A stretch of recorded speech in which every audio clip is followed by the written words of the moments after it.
بسم اللہ الرحمن الرحیم۔ بھوک کے فضائل۔ اللہ تعالیٰ کا بھوک پیاس برداشت کرنے والوں سے خطاب۔ ایک حدیث میں آتا ہے، اللہ تعالیٰ قیامت کے دن اولیاء کرام سے فرمائیں گے، اے میرے نیک بندو، میں نے دنیا میں بارہا تمہاری حالت دیکھی کہ تمہاری آنکھیں اندر کو دنسی ہوئی، ہونٹ پانی نہ پینے کی وجہ سے سکڑے ہوئے اور پیٹ بھوک برداشت کرنے کی وجہ سے دبلا ہو گیا تھا۔ بس آج تمہارے درمیان پیالے کا دور چلے گا اور آج تم خوب کھاؤ پیو۔ اس کے بعد آپ نے یہ آیت کریمہ تلاوت فرمائی، کلو وشربو ہنیئا۔ اور ایک جگہ ارشاد ہے، تم اپنی بھوک اور پیاس کے خلاف جہاد کرو، کیونکہ اس کا ثواب کفار کے ساتھ جہاد کرنے کی طرح ہے۔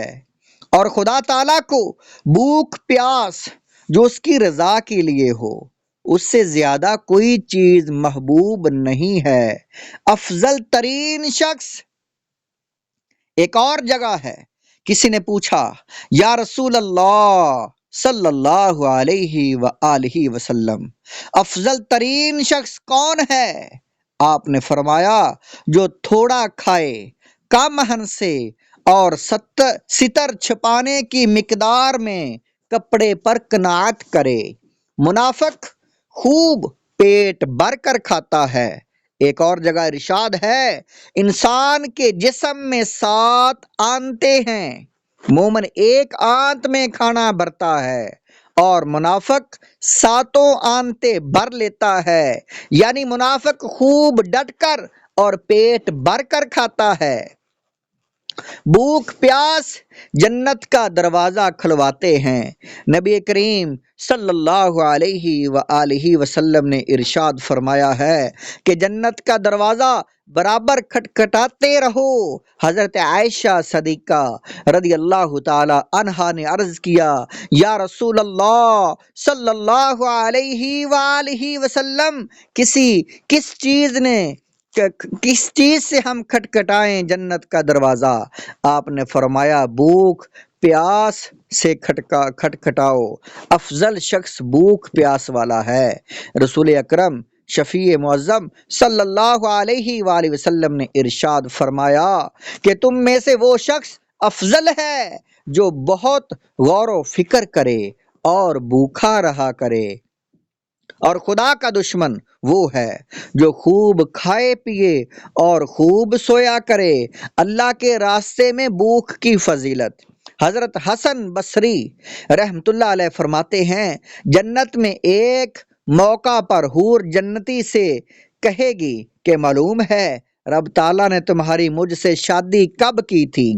وہ بتائے گی، ایک دن سخت گرمی میں سفر کی حالت میں، منزل سے دور، سخت بھوک پیاس کی حالت میں رب تعالیٰ نے دیکھا تو اپنے فرشتوں کے سامنے فخر کیا اور فرمایا کہ یہ بندہ میری خاطر بیوی بچوں کو چھوڑ کر، عیش و راحت چھوڑ کر اس مشقت کو برداشت کر رہا ہے، میں نے اس کی مغفرت کر دی، اور اسی دن رب تعالیٰ نے میری تم سے شادی کرا دی۔ بھوک سے معرفت حاصل ہوتی ہے۔ خالد بن معدان رحمت اللہ علیہ فرماتے ہیں، میں نے بعض کتابوں میں پڑھا ہے کہ اپنے نفس کو بھوکا رکھو اور اسے عیوب سے پاک رکھو تاکہ اللہ تعالیٰ کی معرفت تمہیں حاصل ہو جائے۔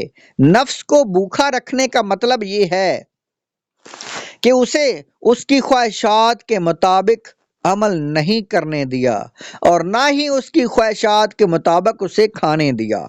بھوک کی فضیلت اور بھوک مٹانے کے وجوب میں فرق۔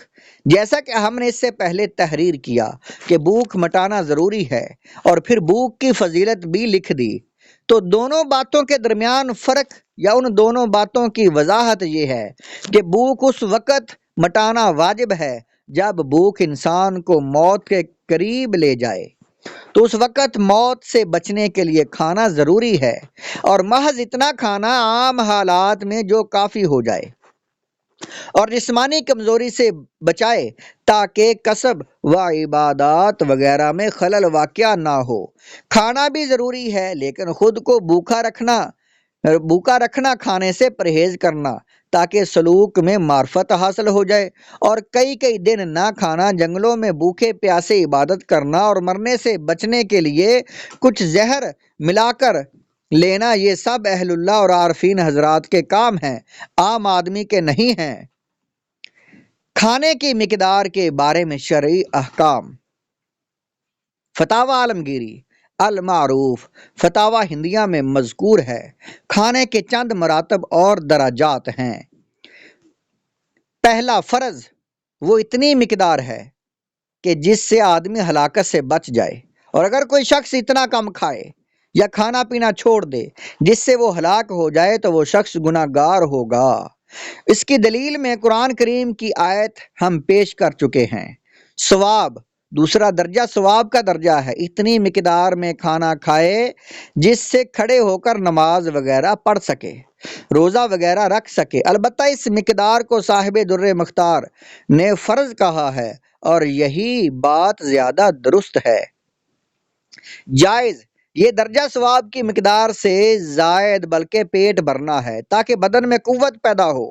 اس کھانے میں نہ تو ثواب ہے اور نہ ہی گناہ، بلکہ معمولی سا حساب ہے، بشرط کہ مال حلال ذرائع سے حاصل کیا گیا ہو۔ حرام، یہ درجہ پیٹ بھر جانے کے بعد بھی کھانے کا درجہ ہے، جسے عرف میں ڈٹ کر کھانا، خوب کھانا، حلق تک کھانا اور پیٹو پن کہا جاتا ہے۔ پیٹ بھر جانے کے بعد زائد کھانا حرام ہے، البتہ اس سے یہ صورت مستثنا ہے کہ اگر روزہ رکھنے پر قوت کا حصول مقصود ہو یا مہمان کا ساتھ دینے کے لیے کھائے تاکہ مہمان بھوکا نہ رہے، تو زائد کھانے میں بھی کوئی مذائقہ نہیں ہے۔